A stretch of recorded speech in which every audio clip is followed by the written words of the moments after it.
Welcome to the Growth Quest podcast, the business and personal growth podcast for those of us who want to make something of ourselves. The podcast of the next century where iron sharpens iron. I am your host, Mel Solomon, and this is episode 2. Please welcome my special guest who wants to go by Drip Van Gogh. What's going on, everybody? Explain the meaning behind that. You was just explaining to me behind the scenes. Yeah, so I grew up, the art scene was exposed to me, was straight Renaissance. You know, everything in elementary school was Renaissance. And Van Gogh, he really embodied my whole life, you know, struggling artist, trying to get people to appreciate the work that you're creating, chasing after a woman that you want to impress with all your heart and all your love. And you giving your soul and all that, and it seemed like nobody's really noticing. And it wasn't until he felt like he lost it. You know, they're not hearing what I'm saying. They cut his ear off. You know, they're not bringing life to my art. You know, he dies. You know, but then he becomes somebody crazy. But I didn't want to wait till I was dead for people to appreciate my art. And I've been low key chasing this post demise of I want to create as much as I can for when I am gone. There is an archive of me. You know what I mean? There is a huge archive that people can choose from, but I don't want it to be, oh, once I'm gone, they're able to appreciate it. I want to drip my essence everywhere I go, even if it's a little bit, even if it's a little bit of water, even if it's the seed that I'm throwing on the ground this time, whatever I go, I want to leave a little bit of me and inspiration for the next person. So that's where the name came from. It's just embodied my entire lifestyle. You know what I mean? That's like what Will Smith was saying. You gotta give your roses while people are alive. You know what I mean? You gotta appreciate people's legacies and let them know how you feel about them while they're here.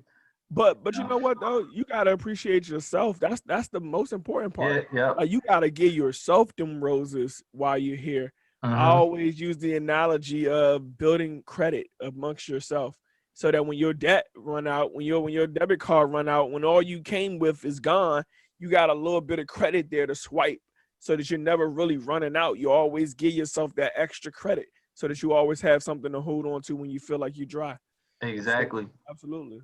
I like that. So I want to kind of open this up with a quote, right, from one of the things we've spoken about in the past.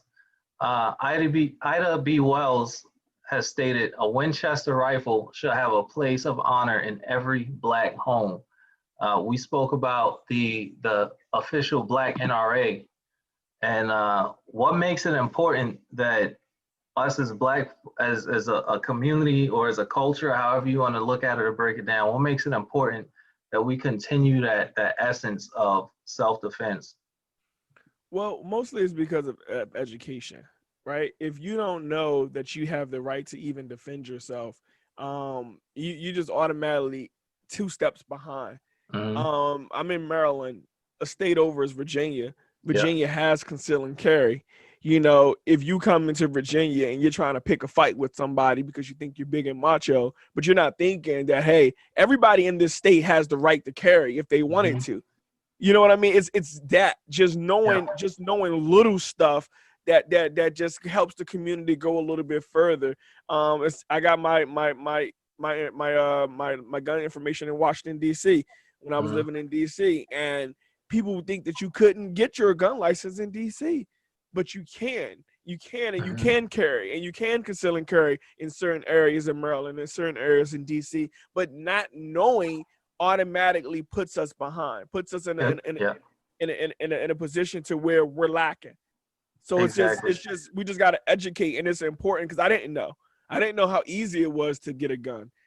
It was a little too easy for a second. I was like, wait a minute, they're upselling me in the gun store. You're like, you sure you don't want to get this Gen 5? I'm like, okay, I got it. This is not as difficult as I thought it would be. And we don't know that because we just know what people tell us. We know what the loss appears to be, but we're not actually opening up those books and figuring out what we can and cannot do. And I think that's most important in educating. Exactly. And my big thing is, like you were saying, people that just come across borders and states and they just start picking stuff. you see time and time again, whether you want to say Karen videos or whatever, where people just want to go viral. They want that aspect of, I could pull my phone out, I can make this quick clip, throw it up there, and I'm gonna go viral. But when they're making these quick clips, you don't know how far it's gonna go. One of the things that I didn't agree with that a lot of people was taking up for the shooter with was, you remember when that guy came out and was arguing with the chick over the handicap spot, and then the other guy came out, and it might have been a rush decision or whatever. Right. He shoves him down. Other dude pulls out the gun, shoots him in the chest. Right. Duh. That's an example of one, a dude who just wasn't minding his damn business. If you feel that strongly about it, when ain't nobody else parking around, go Right. tell a business owner or call a cop yourself. You know what I mean? Right.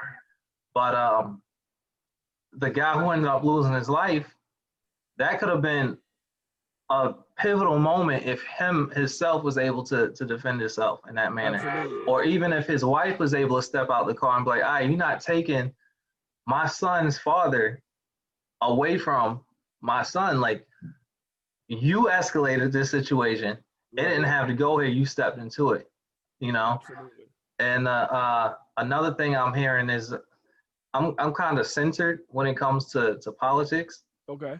But another thing I'm hearing now, I know there was a point in time where leftists kind of would attack the Second Amendment, right? Now they're saying, with everything that's going on, we need to see the Black community starting to really learn and how to arm themselves and how to use those weapons. If your weapon jams up, like FBG Duck just passed away, how do you do your remedial actions? How do you get that jam out of your weapon so you can bring it back up and use it again? Absolutely. In that moment? And You know? I think that's where opportunity, situation, we shouldn't wait for those moments. We shouldn't wait to be lucky. Exactly. I got lucky. I was showing off for this girl. I took her to the gun store, and they're like, "You gonna buy a raffle?" I'm like, "Man, I'm gonna, I ain't buying a raffle, but I didn't want to seem broke, so I bought the raffle, and I ended up winning. Long story short, $500 at the gun store, and I didn't know what to buy. I'm like, well, I bought some ammo, some shell shooters, some shock shooters. I bought but what do you get? He said, well, we got this class.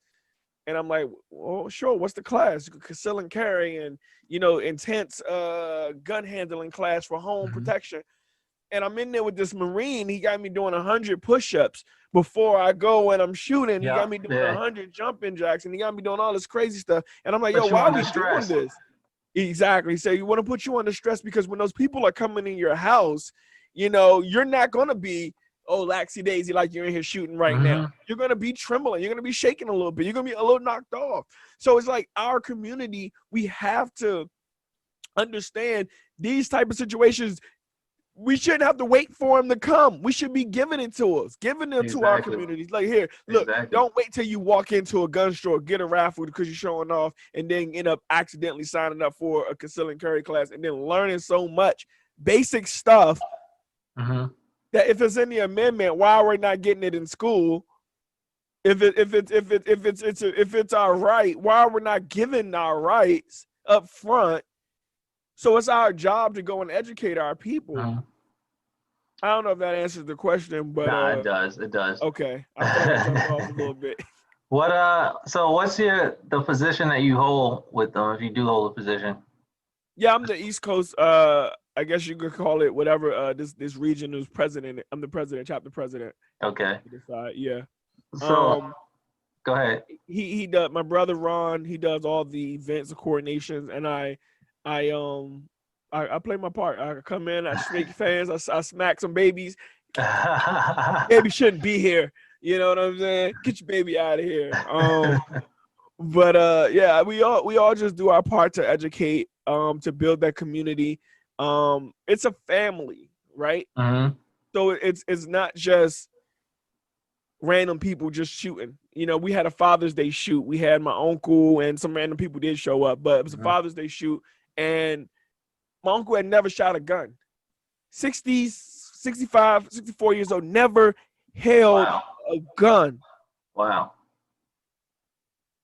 Went to school, tax guy, you know, government worker, never held his first time.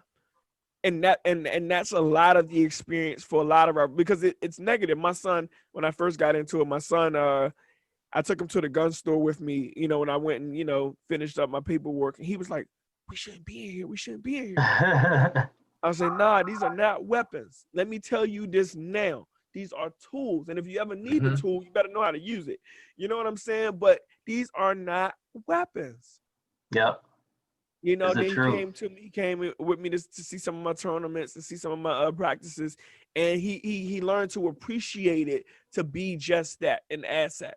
Something, you know, to get to whatever your goal is at that time. If you're trap shooting, you know, we're trying to hit 100. They shooting 100, we want to hit 100.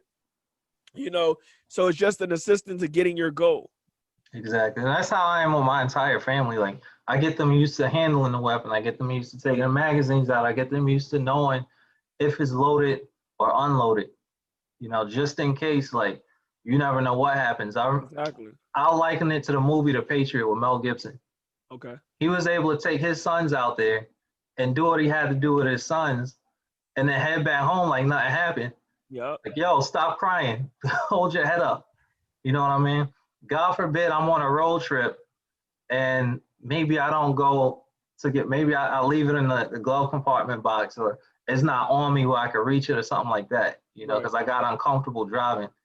And I go to get the nozzle to put into the car, and then somebody run up on me. How often do you see police training videos or whatever where a robbery happens at a gas station? Right. And then my son is used to, even though he's little, my son is used to it, and he could help his father out, or my oldest daughter, Could who's about to be save our, 14. not even just help me out, You but know? save my life. Exactly. Could save my Exactly. life, because I'm fearing for my life. I'm in Exactly. danger. And on top of that, my kids are also in danger, because now they're in the car. Now, if he's the one to do more than just mug me and he wants to take my car, I want my kids to be able to say, hey, not today, chief. Exactly. You know what I mean? Exactly. Oh, daddy's in danger. Not to panic and to get, but be prepared. You see, and I wasn't going to get onto this, but this came up to me. A lot of times when us brothers get in trouble with the law, it's because we're not prepared to handle the social emotional situation that's happening. We're not prepared to breathe and to handle ourselves. People say, oh, he was resistant. Nah, my G, we didn't prepare him when he's already afraid for his life to breathe, to take a second, not react, not panic, not Slow racial down. battle fatigue. Slow down for a second. Get yourself together. I'm not in danger yet. I'm not going to put myself in danger by making things worse. You know what I'm saying? So it's like, we're not talking about the preparation. We need to prepare our people to know.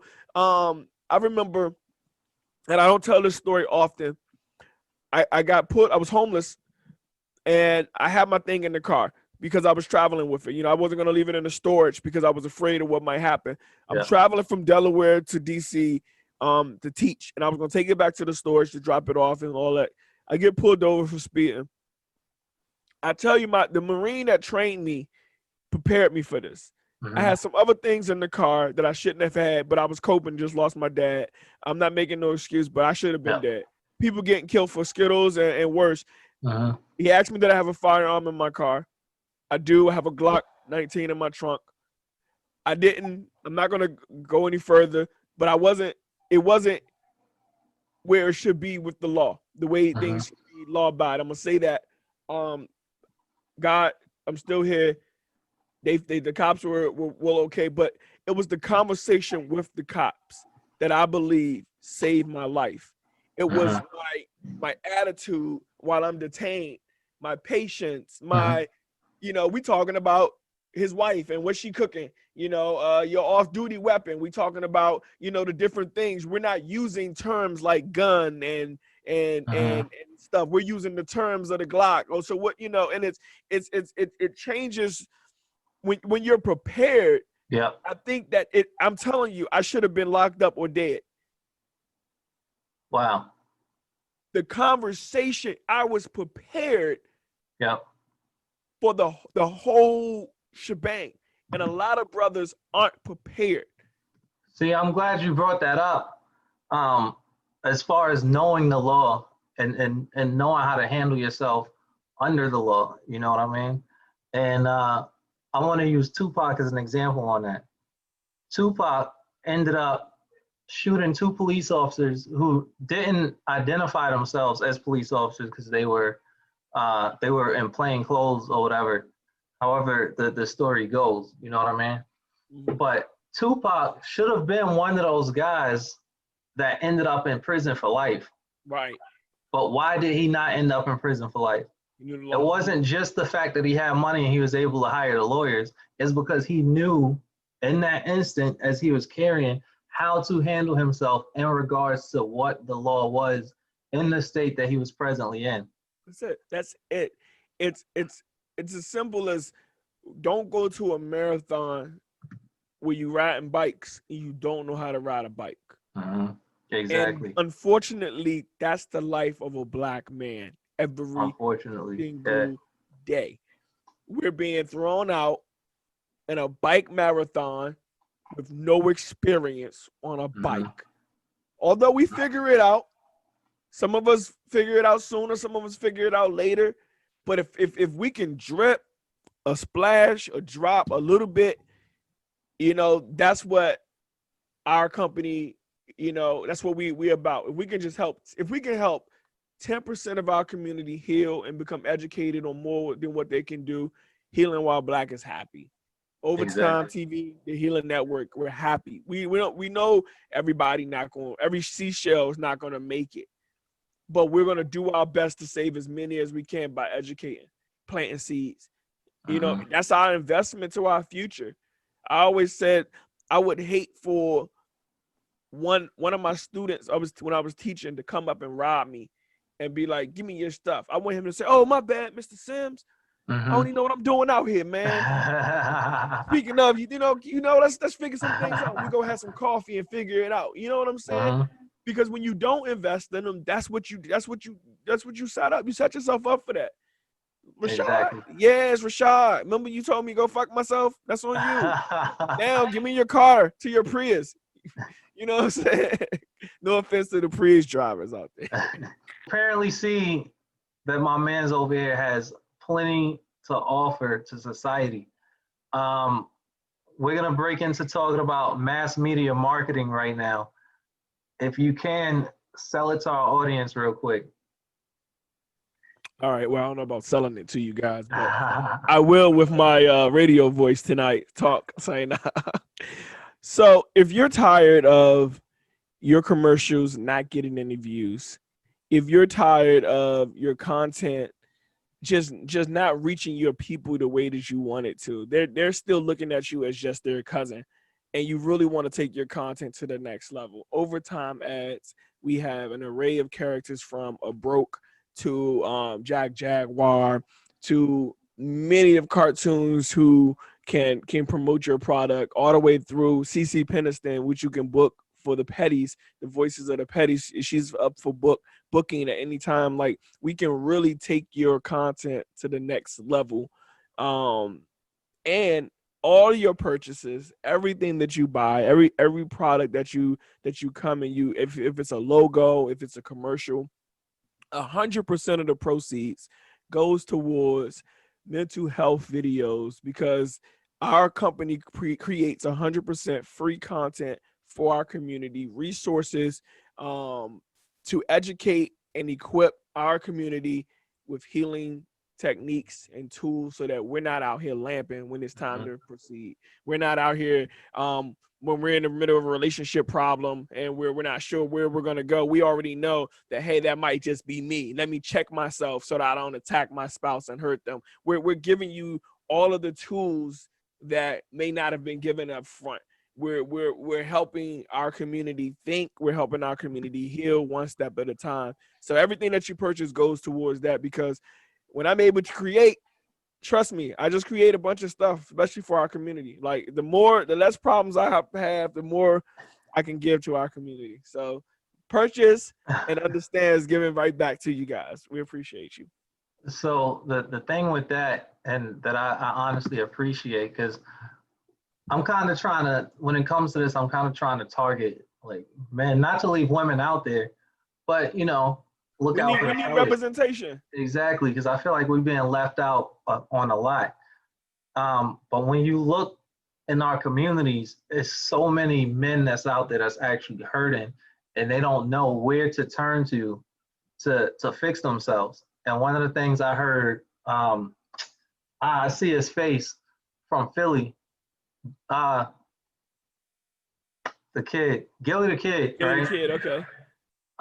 One of the things Gilly was talking about was one of his friends was saying, "Oh, if my father would have only did this, or if my father would have only did that," But there's plenty of examples you can point to when you hear your homeboy talking, and it doesn't have to be if my father is, if my wife, or if I had only done ... Well, that happened. How do you move on from it and fix it? You know what I mean? And once you have enough of the if I had only done, or if I only had this happen, it starts to pile up on you. Yeah. You know what I mean? That becomes a stress, and it becomes a burden.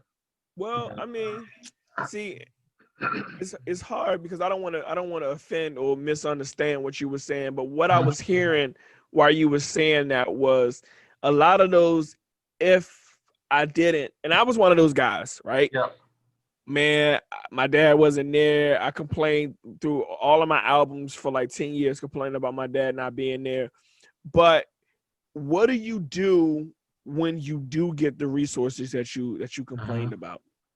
And if you're able to say, if only my dad gave me A, B, and C, or my wife didn't do E, F, G, then you know what the solution is, right? And I don't want to call it excuses, but it becomes excuses when you're saying I could have did this if I had an income at 18, right? Now you're 28. You got an income, you got all of these things. What's stopping you from doing it now? And that's where we need other brothers to say, look, bro, I've been there, right? You're at a very important stage. And that's what we don't understand. We don't know the process. We say trust the process, but we don't know the process, right? You're at a very important stage. While you're right here, keep moving forward. Yep. Keep pushing. No matter what it looks like. If you say, I need a hammer when I was 16 to start my lemonade stand, and now you 26, and you still want to start your lemonade stand, but you got a house and a yard, and you got a little bit of change in your pocket, and you still want to do it, but you still got that 16-year-old defeat in your head. That's what I was going to say. It's the young man mentality. We still think, so like for me, I can give myself an example. I create videos. Sometimes it takes me 10 hours to edit a video. In the beginning, 10 hours, 20 hours, 30 hours. Now, 5 hours, 4 hours, 20 minutes, 30 minutes. But I had to get over the hurdle of it's not going to take me as long as it took me the first time I did it. Because that's what we believe. It took me 10 hours. It's going to take me another 10 hours. And then you believe it so much that it do take you another 10 hours. So it's when you say, if it wasn't, now what if, right? Take if it wasn't and say what if. Okay, fuck it. If it wasn't for, what if? Now what can I do? And that's the important part. We don't have nobody that's telling us that hey, all right, cool. If it wasn't, it was cool, but now what if you do this? What if you say, all right, well, I do got these things now? It's all about perspective. So it's like we have to have that for our men. So it's important what you're doing. And let me say this. I appreciate you letting me come on here. One and four, because this is amazing. Like the fact that your heart is in the right place for this. I'm so honored to be on your platform. I appreciate that. And that's one of the things I want to hit on. Let me. But before we do that, I'm gonna hit on. So you mentioned a house with a yard, right? Okay. What do you say to those men that make it to that level, right? they maintain that young kid mind frame, so they're not used to being at that upper echelon level. So then they do whatever they can to self-sabotage. Self-sabotage. They know Self-sabotage. exactly. They're like, I done made it here, but I'm used to being over on this side. So now they do everything they can to live what they're used to, instead of getting used to a new comfort position, and they self-sabotage that and destroy it. I'm glad you asked me that. This is the perfect time to say cognitive behavior therapy. Mm-hmm. Cognitive behavior therapy. Google CBT therapist. For you gentlemen who feel like, and I've been there where something called imposter syndrome creeps up in your head and you feel like I shouldn't be here. I don't know, right? This ain't me. I'm from the hood. Y'all know I'm a street nigga. You know, all these things, you know, wanting to stick in comfort of your mode. Change the way you think. It'll affect how you feel, and ultimately have the greater responsibility and effect on your behavior. What you do is not what you think. At the end of the day, the only thing that matters is what you do.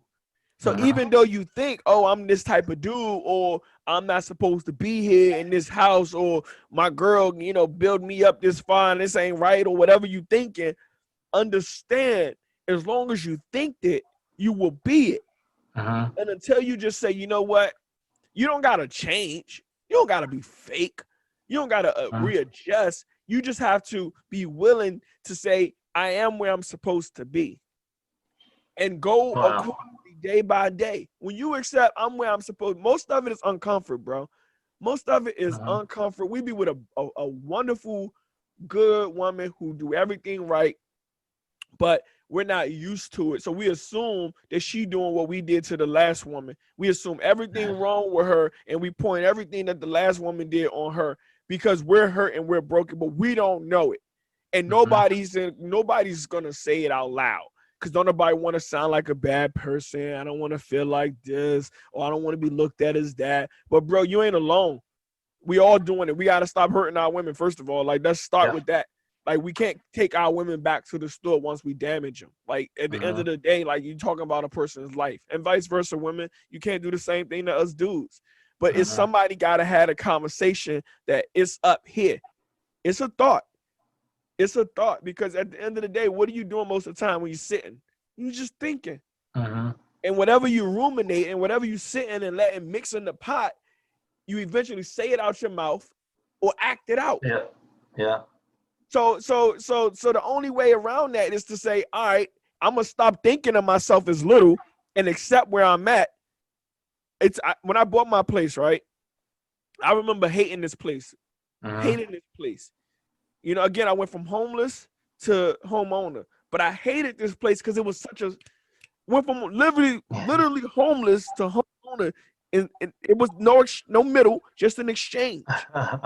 So it's like, I'm in here. I'm used to living in one room from college, from living with my mom, either den or more. We used to be in one room. So I sheltered myself just into my room. I got 2 bedrooms, a nice little bit of space, but I sheltered myself in my room. I didn't buy no furniture. I didn't buy no living room. I didn't do none of that stuff. I had that prison mindset, that cave mindset. Look up the cave theory. The cave theory talks about when you're so used to one thing that no matter what people could tell you it's greener on the other side, you got to come out, it's different, to check it out, it's ultimate. You won't accept it because you're used to what you're used to. You have to come outside the cave. Men, we have to come outside the cave. Women, we have to come outside the cave. We have to get outside of our norm and see if the sun is really going to burn us, or is it just bright? How many places you've been that was more humid, but you thought it was going to be hot? It's true. I ain't got nothing. I'm talking too much. So I guess the final portion of this, right? Okay. I said we wanted to hit on mentorship, right? Yeah, absolutely. And there's a few people I look up to, never met them before, right? But what I do is I watch their countenance. I watch how they move. You know what I mean? I might not know about a lot about their character off screen or their character outside of the newspaper or off of YouTube, wherever they're at. But I watch them, and as they progress and they move, I'm like, all right, I'm gonna emulate that. Right. You know what I mean? One of them is the late great Nipsey Hussle. Okay. The other one for me is Killer Mike. You know what I mean?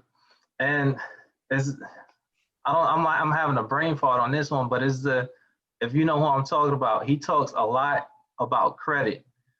Christian dude, he's on YouTube, but a lot of what he spoke about, I took and I started to use and establish in my life. Like my car that I got sitting outside, I didn't go and get it from a dealer at all.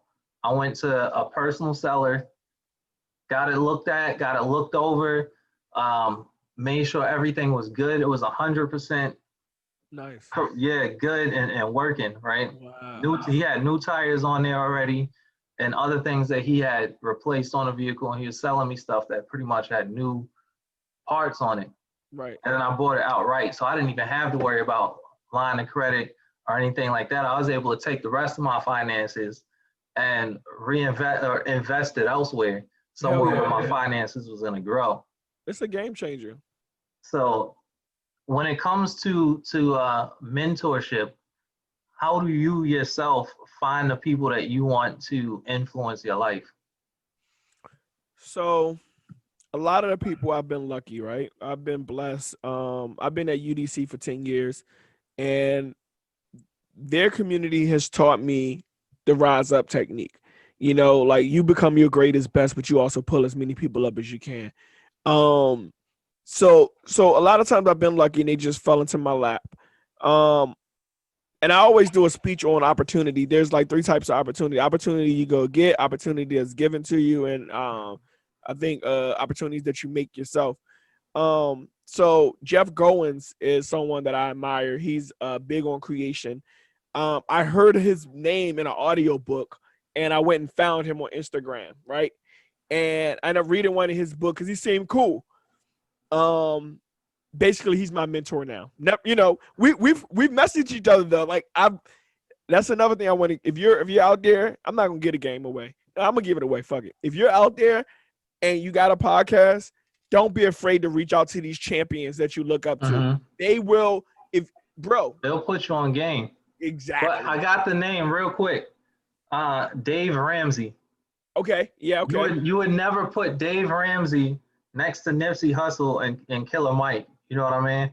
Right. But those are the 3 individuals that got my finances the way my finances are starting to work for me now. Wow. You know what I mean? You see, Killer Mike just started a bank that's supposed to give people the capital they need to expand on their businesses and all that other stuff. Nipsey Hussle, all you have to do is listen to his songs. And how he talks about, I started on the block, yes. I was a Crip member, yes. But when I got over here, I didn't forget about the people that looked after me. That's right. And had my back over there. What I did was I took what I got, I built myself up, because you can't build up other people if you don't build up yourself first. He went back to his neighborhood and he helped to build up the individuals that was in it. What Jay-Z say? You know what I mean? He said, I gotta get out the hood to get back to the hood. That's a win-win. You know what I mean? Like, I mean, I probably butchered the lyrics, but you know, like you can't really. I mean, it's kind of hard to pull, you know, everybody up if you're still down there though. Exactly. You know? So like, that's very important. So I cut you off a little bit. If you remember what you were saying. Nah, you good. No, I was just referring to Jeff Goins and how I haven't met him. Like you said you haven't met a couple of your mentors, but I have reached out to him and we've connected, and he has put me on the game. It's a whole bunch of people I read. Like I just Jeffrey Gitomer, he has Get Shit Done. Jen Santoro, You're a Badass. Kevin Hart's Decisions book. So like these are people that I read, and I wouldn't say I like follow them as much as I would want to, but like their perspective helps me understand that I'm on the right path. Because a lot of times we know we're in the process, but we don't know the process. But we could be like really close, but don't even know that we're like tipping against the iceberg. But because it feels like I've been doing this for 10 years, it's not really hitting, but you're like right there. So like just learning from these guys and women has just helped me like a lot. So that's how I pick my mentors, based off of what I need at the moment. So I think, and this is just my opinion, I think because you have leaders, right? And then you have mentors. Okay. And then you have managers. You Okay. know what I'm saying? A manager is somebody that knows how to dish out the work, and then you bring the work back to him, and he'll go to that particular leader and say, hey, look, the leader is who gave the manager the orders to get everything done. And the manager went and dispersed it. You know what I mean? But the mentor is going to go and show everybody, this is how I got it done. This is how I arrived at this place. Let me show you how to do it. And then he's going to walk through and he's going to guide you and make sure you're doing each step the right way. He might have a manager in there with him, but I think being a good mentor is better than being just a leader. Absolutely. If that makes sense. Absolutely. And what people need to do is they need to find that person who they want to get into that spot and see if they can help them, and see if they can make that person be their mentor.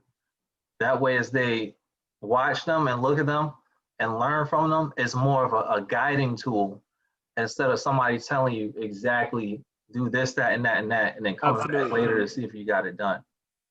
Absolutely. You know, but I appreciate you coming on. Please tell the folks where they can find you and how they can support you coming up here in the future. All right, guys. My name is Manny. Stage name Drip Bang Go. You can find me on Instagram at Drip Bang Go. If you like to donate or support the channel, $OverTymeSims. That's $OverTymeSims. Everything that you donate and all your purchases goes directly to the mental health contest, which we provide to our community at 100% no cost. And how can I support you? Same way or just? Same way, hell yeah. But also, oh look, I meant to say we're also on Roku. So if you guys got a Roku, make sure you check OTTV out on Roku. So yeah, and that's where you can find all the content. Got it. So you can find me as well at Real Mel Solomon, MELSOLOMON, on Instagram. This is a brand new platform. I'm building up, and I look forward to getting to work with new people and having people put themselves out there and give them a voice to speak on what they're doing for their own communities in particular. And if it's for the country as a whole, then for the country as a whole, but positive vibes only. And this is the podcast where iron sharpens iron, and that's our mission. So I love it, man. Thank you again, man. This is such an honor. Thanks for tuning in.